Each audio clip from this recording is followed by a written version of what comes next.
बिस्मिल्लाहिर्रहमानिर्रहीम। अस्सलाम वालेकुम। आज आपके लिए एक नई वीडियो लेकर आए हैं। इस वीडियो के अंदर हम बात करेंगे किस तरह हम HTML के साथ अपनी वेबसाइट के ऊपर कंटेंट ऐड कर सकते हैं। तो ये कंटेंट जो ऐड कर सकते हैं उसके अंदर टेक्स्ट भी होता है, इमेजेस भी होती हैं, वीडियोस, लिंक्स, टेबल बना सकते हैं, कोई टेक्स्ट को बड़ा हेडिंग कर सकते हैं, हेडिंग छोटी कर सकते हैं। ये सारा काम HTML के ज़रिए से हो जाता है।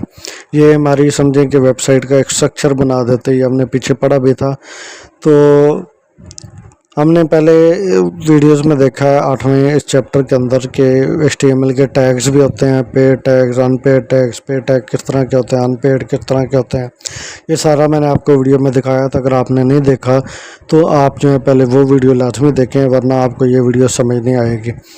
तो आगे चलते हैं कि HTML में सबसे पहले होता है heading in HTML ranging from H1 to H6 are used to define the structure and hierarchy of content on web page.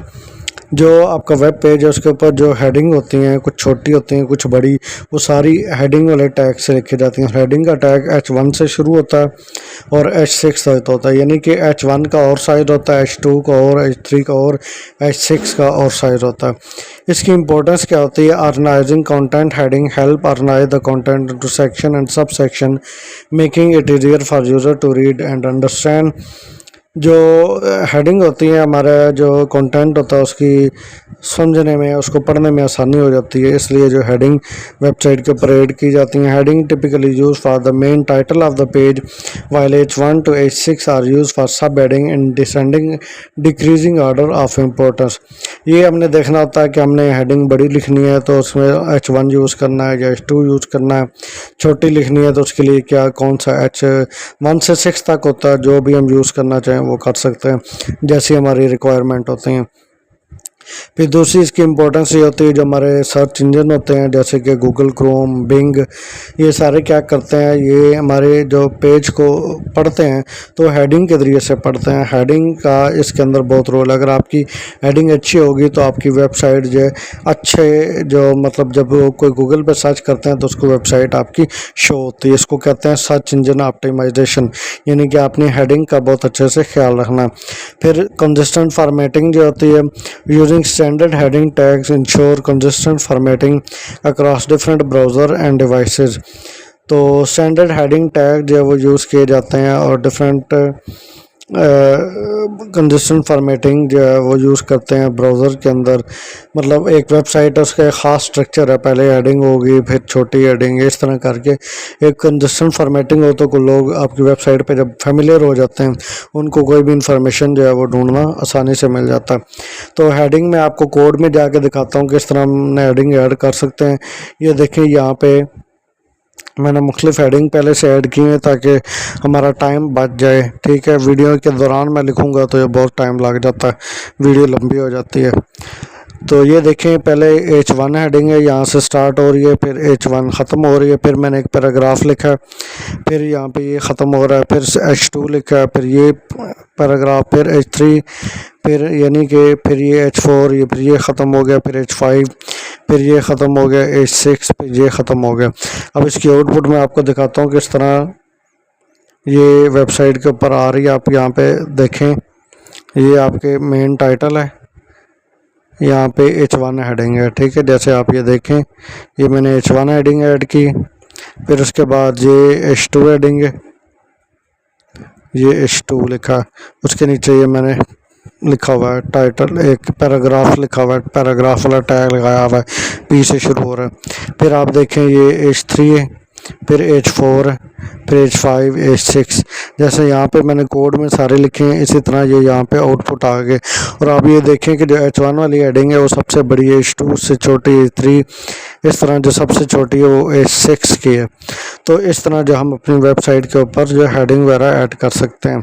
फिर बात करते हैं पैराग्राफ की। Paragraphs in HTML are used to organise and separate text into readable section. Each paragraph create a block of text with space above and below it and making the content easier to read. Paragraph जो है वो start P से होता है and ये dash slash P से होता है। इसका मतलब है ये पेयर टैग है, पढ़ा था हमने पेयर टैग क्या होता है। ये देखिए मैंने ये पैराग्राफ वाला टैग ऐड किया हुआ है यहाँ पे मुख्तलिफ 1 2 3 4 5 6 दफ़ा ऐड किया हुआ है।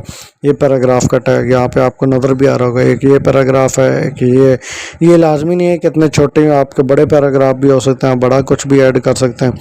यहाँ पे अभी मेरे पास कोई बड़ा नहीं, लेकिन मैं इसको कॉपी कर लेता हूँ। तो ये मैं यहाँ पे इसको पेस्ट करता जाता हूँ, आप देखिएगा। तो ये मैंने ज़्यादा सारे ऐड कर दिए, इसको कॉपी पेस्ट किया। अब इसको मैं रिफ़्रेश करता हूँ तो ये देखें हमारा पैराग्राफ बड़ा हो गया। तो इस तरह आप जो अपना पैराग्राफ जो है लिख सकते हैं। फिर उसके बाद बात करते हैं जी लिंक्स की। Links in HTML are used to connect on the web page to another. Link जो होते हैं इसका मतलब जो आपकी वेबसाइट है उस वेबसाइट के जरिए हम उसी वेबसाइट के दूसरे पेज पर भी जा सकते हैं या दूसरी वेबसाइट के ऊपर भी जा सकते हैं। They allow you to click on words or image to go to different parts on the same web page or the other web page on the internet.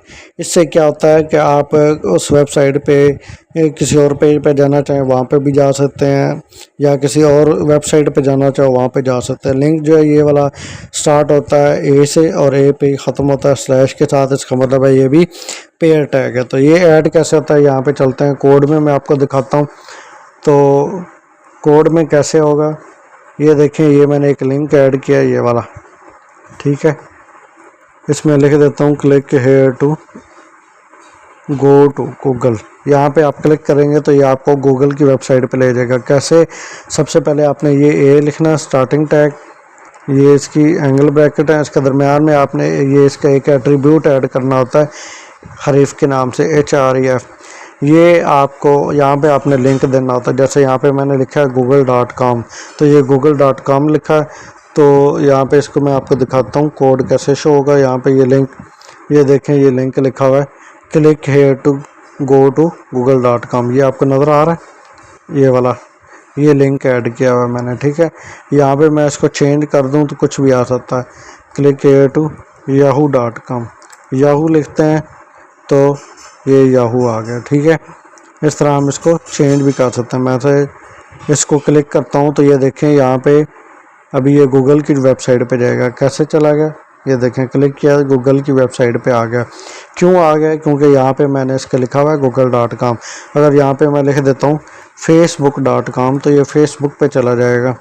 देखें अब यहाँ पे भी बाय टेक्स्ट चेंज करना चाहें आप कर सकते हैं, ये याहू की जगह फेसबुक लिख लें, इससे कोई इशू नहीं। आपका ये वाला लिंक ठीक होना चाहिए, ठीक है। ये फेसबुक पे लेकर जाएगा।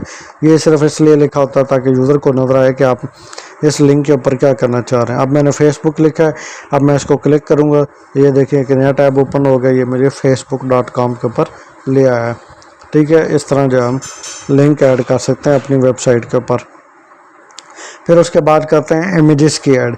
Images are important in HTML because they make web pages more attractive and engaging. Images जो है इम्पोर्टेंट होती हैं HTML पे because they make web page more attractive and engaging. वो उसको बहुत अट्रैक्टिव बनाती हैं वेबसाइट्स को, और वेबसाइट पे इमेजेस हो थोड़ा अच्छा भी लगता है। Additionally using image help with branding as logo and specific visual make easier for user to recognise the brand. Image या लोगो कह लें, वो आपकी वेबसाइट पे जब ऐड होता है तो लोग जब उस वेबसाइट पे जाते हैं तो उनको पता चल जाता है कि भाई ये वाली वेबसाइट जो गूगल की है। जैसे हम ये गूगल की वेबसाइट पे जाते हैं, google.com लिखते हैं, ठीक है, तो उनका एक लोगो है, वो लोगो ये मैं जैसे ये सामने ये लोगो नज़र आ रहा है गूगल का, ठीक है। तो ये लोगो जो है हमें इससे पता चल जाता है कि वाकई गूगल की वेबसाइट है। तो lastly including the alternate text for image ensure, इसमें ये भी होता है कि हम अल्टरनेट टेक्स्ट भी ऐड कर सकते हैं इमेज के साथ, जिसमें जिनको लोगों को नज़र नहीं आता होता वो फीचर ऐड करते हैं। जहाँ पे उनका माउस जाता है कर्सर, तो वहाँ पे उनको कंप्यूटर बोल के बताता है कि यहाँ पे ये लिखा हुआ है। तो इसके अंदर ये भी फंक्शनलिटी होती है, आप अल्टरनेट टेक्स्ट ऐड कर सकते हैं। अब देखें ये जो मेरा पेज है इसमें मैंने एक इमेज ऐड की हुई है, आपकी जो 9th क्लास की बुक है उसका कवर ऐड किया हुआ है, ये एक इमेज है, ठीक है। तो इस इमेज का कैसे ऐड करते हैं, इमेज का टैग होता है जो IMG से शुरू होता है, इसी तरह SRC होता है cover.pnp। जो आपकी इमेज होती है उसका नाम लिखना है। मेरे पास जो ये इमेज थी इसका नाम था cover.png, तो यहाँ पे मैंने cover.png लिखा। और आल्ट में, ये आल्ट का मतलब होता है अल्टरनेटिव टेक्स्ट, उन लोगों के लिए होता है जो पढ़ नहीं सकते होते, देख नहीं सकते होते, ठीक है। तो इस तरह हम अपनी वेबसाइट पे इमेज जो ऐड कर सकते हैं। अगर मैं इसको कॉपी करके ऐसे नीचे दोबारा पेस्ट करता हूँ, यानी 2 दफ़ा लिखता हूँ, तो यहाँ पे आप देखें मेरे पास 2 दफ़ा इमेजेस आ जाएंगी। ये देखें अब 2 दफ़ा आ गए। तो ये सारी चीज़ें क्या है, इसके ज़रिए से हम कोई भी इमेज ऐड कर सकते हैं। समझ आ गई आपको यहाँ तक। उसके बाद आगे चलते हैं list improve readability by breaking complex ideas into simpler start parts while allowing user to scan for detail easily. List जो है वो रीडेबिलिटी को इम्प्रूव करते हैं। List improve readability by breaking complex idea. जो हमारे पास लंबे लंबे पैराग्राफ होते हैं उनको हम छोटे छोटे उसमें बुलेट्स पॉइंट में बना लेते हैं। जैसे अब ये देखिए, ये आपके सामने ये बुलेट पॉइंट नज़र आ रहे हैं ना, इसी तरह ये हम अपने कोड के अंदर भी कर सकते हैं। कोड के अंदर कैसे होगा, ये देखें, इसके लिए कोड मैंने पहले से ऐड किया हुआ है। ये वाला जो कोड है, ये आपने UL लिखा है, LI लिखा है, और आगे UL का मतलब होता है अनऑर्डर लिस्ट। क्या होता है? Unordered list. ये जो लिस्ट होती हैं 2 तरह की होती हैं, एक होती है बुलेटेड लिस्ट, एक होती है ऑर्डर लिस्ट। ऑर्डर लिस्ट के अंदर वो नंबर लिखे होते हैं, अनऑर्डर लिस्ट के अंदर बुलेट बन जाते हैं। जैसे अब ये देखें, यहाँ पे ये बुलेट बन गए। ठीक है, अब मैंने इसी तरह ये कोड लिखा है, इसके UL लिखा है, यहाँ से ये स्टार्ट हो रहा है, यहाँ पे ये एंड हो रहा है, इसके दरमियान में मैंने ये ऐड किए हैं, इसके आइटम ऐड किए हैं। मैंने 3 बुलेट्स बनाने थे तो मैंने 3 ये ऐड किए हैं। ठीक है, अब इसको वेबसाइट पे आपको दिखाता हूँ, ये मैंने कहाँ पे ऐड किए हैं, ये देखें, ये ऐड किए हैं। इसके साथ में तीनों ये बुलेट्स आ रहे हैं, ये भी आ रहा है, ये भी आ रहा है, ये 3 बुलेट्स आ रहे हैं। इसको मैं और ज़्यादा करना चाहूँ तो इसको मैं यहाँ से कॉपी करके ये पेश कर रहा हूँ। ये देखें, अब मैंने ज़्यादा ऐड कर दिए हैं तो अब आपको यहाँ पे ज़्यादा शो हो जाएंगे। तो ये देखें, अब ज़्यादा सारे आ गए। इस तरह करके ये आप बुलेट्स भी ऐड कर सकते हैं। फिर आते हैं अनऑर्डर लिस्ट के बारे में। ये थी अनऑर्डर लिस्ट में जिसमें बुलेट्स आ रहे होते हैं, ये वाली ये अनऑर्डर लिस्ट है। अब जैसे ये नीचे देखें 1 2 3 लिखा हुआ है, ये क्या है, ये ऑर्डर लिस्ट है क्योंकि इसमें नंबर लिखा हुआ है। ऑर्डर लिस्ट कैसे होती है? OL से स्टार्ट होती है, OL के टैग से, और OL टैग पे ही ख़त्म होती है। सेम उसी तरह इसके अंदर भी हम लिस्ट आइटम ऐड कर सकते हैं। LI होता है, L से लिस्ट, I से आइटम, लिस्ट आइटम। ये लिस्ट आइटम जो हम यहाँ पे देखें, मैंने ये 3 ऐड किए हैं। इन ये भी हम कम ज़्यादा कर सकते हैं। इसको करेंगे, मैं यहाँ पे इसको कॉपी कर लेता हूँ। तो ये देखें, मैंने कॉपी किए हैं, ज़्यादा सारी कॉपी कर ली। अब यहाँ पे देखते हैं ये कितने ऐड हो गए हैं। अब ये देखें, ये 8 लिस्ट आइटम्स ऐड हो गए हैं। इस तरह करके हम अपनी वेबसाइट के ऊपर लिस्ट आइटम भी ऐड कर सकते हैं। फिर उसके बाद आते हैं टेबल। टेबल जो है, जैसे आप अक्सर बुक में देखते होते हैं कोई टेबल बना होता हो। जैसे आपकी ये बुक है, इसमें शायद कोई टेबल बना हो, अभी सामने मेरे में नहीं आ रहा, कोई आए तो मैं आपको दिखाता हूँ। तो टेबल आपने वैसे देखे होंगे टेबल किस तरह बना। जैसे ये एक टेबल बना है, इसमें ये ऊपर एक हेडिंग है, flow pseudo code, flow chart, नीचे ये heading, bullets point, list item आ रहे हैं, इधर भी अनऑर्डर लिस्ट आ रही है। तो ये टेबल भी हम बना सकते हैं अपने कोड के अंदर। तो टेबल का टैग जो शुरू होता है वो टेबल से शुरू होता है, TABLE, टेबल टैग से शुरू होता है, और इसके अंदर जो रोज़ बनती हैं वो TR टैग से बनती हैं, और हर रो के अंदर जो सेल होते हैं वो TD से बनते हैं। ठीक है, और TH जो है वो टेबल का हेडिंग के लिए भी यूज़ कर सकते हैं। कोड में आपको दिखाता हूँ, समझ आ जाएगी। यहाँ से हमारा कोड शुरू हो रहा है टेबल का, ये टेबल है, टेबल स्टार्ट हुआ है, यहाँ पे टेबल एंड हुआ है। इसके बाद ये हेडिंग दी है मैंने, टेबल की हेडिंग जो है TH से स्टार्ट होती है और TH से एंड होती है। इसमें लिखा है 9th क्लास का स्टूडेंट।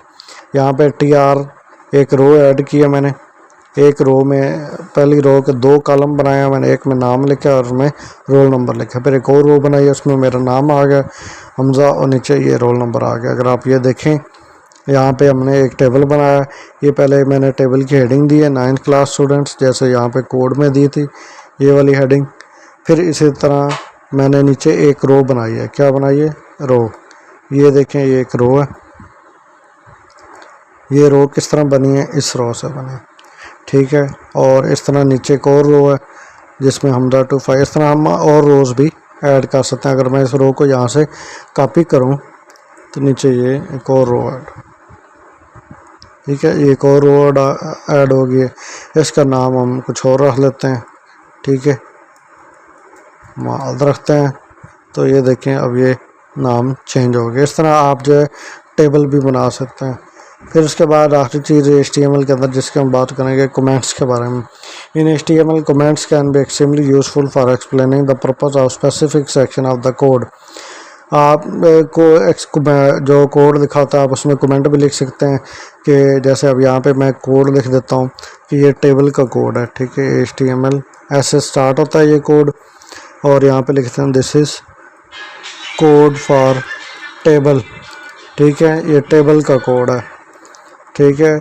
अब ये कोड ये एक और चीज़ देखें, ये जो मैंने लिखा है ये आपको नज़र आ रहा है, नहीं आ रहा, तो कमेंट इसलिए होते हैं तो ये नज़र भी नहीं आते।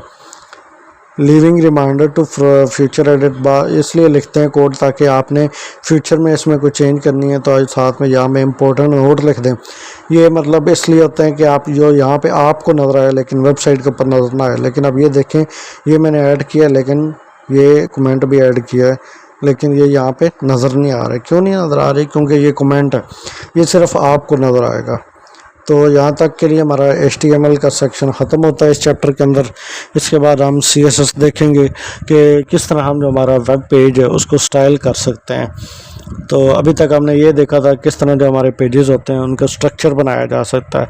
तो ये हमने मुख्तलिफ स्ट्रक्चर भी ऐड किए हैं, टेबल बनाए हैं, अनऑर्डर लिस्ट ऐड की है, ऑर्डर लिस्ट ऐड की है, लिंक ऐड किए, इमेज ऐड किया है, और उसके अलावा हेडिंग्स मुख्तलिफ ऐड की हैं, H1 से लेकर H6 तक, पैराग्राफ का टैग ऐड किए हैं। यहाँ तक अगर आपको किसी समझ नहीं आई किसी चीज़ की तो आप पूछ सकते हैं। वीडियो अच्छी लगी है तो इसको लाइक करें, शेयर करें। अल्लाह हाफ़िज़।